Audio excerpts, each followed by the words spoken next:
Thank you for being here. Welcome to The Late Show. I'm Stephen Colbert, and I hope everyone at home and everyone here is with a loved one tonight, because I have some terrible news. Angelina and Brad Pitt are getting a divorce.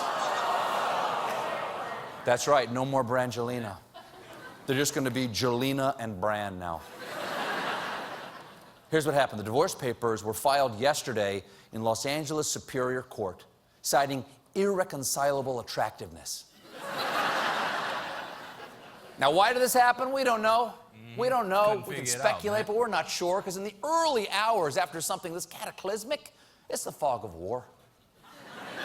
But rumors are swirling that Brad had an affair with French actress Marion. Yeah, oh yeah. So we could soon be looking at Mariad Brotilit.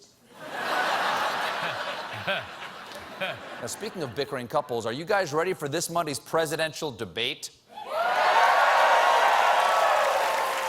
I'm not entirely sure if those are screams of excitement or panic. Well, I just want to let you know, The Late Show will be coming to you live on Monday, right after the debates. Join us, won't you? Because just like the debates, nothing about my show will be fact-checked. So please join me with my guest, Queen Elizabeth II. It's going to be good. And I think it was just yesterday, moderator Lester Holt announced the topics of the debate. It's the direction of America, achieving prosperity, and securing America, which, by the way, are also the least popular scents at Yankee Candle. I gotta say, those are some pretty general topics. Leave something for the moderators coming after you, Lester. It's like you just licked every baby carrot on the debate topic vegetable tray. By the way, debate topic vegetable tray, also a very unpopular Yankee Candle scent. Now, Trump has been preparing for the debate by posting an online survey asking voters to weigh in on the all-important questions, from what issues Trump should focus on to whether or not he should say crooked Hillary on the debate stage. That is leadership. There are a couple of core principles that define who I am. Now, what are they again? And according... Little hint. What is it, little hint? According to Trump, the reason he's prepping via online survey is because he's only going on stage to be your voice. Now, I know that's not true, because Trump was my voice, he would be letting out a constant horrified scream.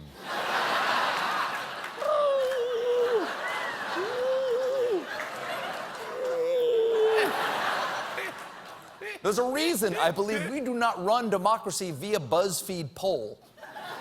I want a commander-in-chief who puts thought into his policy, more thought than I put into finding out which Gilmore Girls character I am. P.S. I'm a total Lorelai.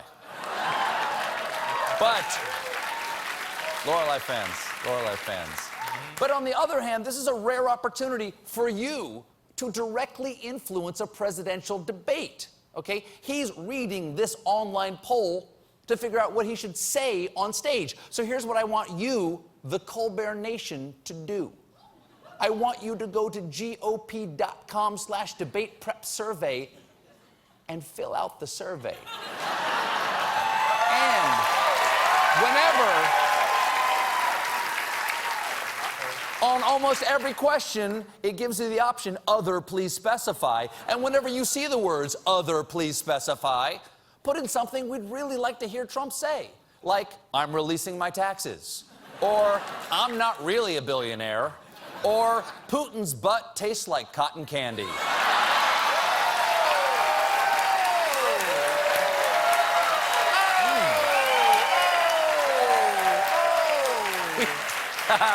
Yeah, we've got a winner. Now, a poll came out last week, actually, that found that Hillary Clinton has the support of just 31% of likely voters under 35, with the remaining 69% of millennials split evenly between Bernie Sanders and Harambe. But I do know of one millennial who's voting for Hillary, former President George H.W. Bush. And he qualifies as a millennial because I believe he's 1,000 years old. I'm just kidding. He is a vigorous 92. And 2 years ago, he celebrated his 90th birthday by skydiving and tweeting about it. All right? So, to those of you out there whose grandpa still can't figure out how to use an iPhone, have him try it in midair.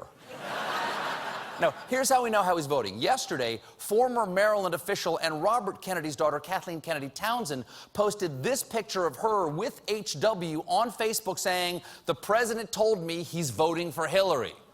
So, yeah.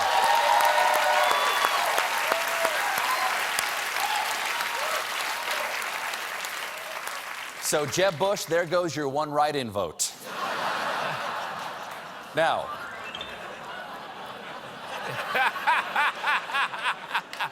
There go. to recap, a Bush told a Kennedy he's voting for a Clinton. If you're playing along at home, that's Illuminati bingo.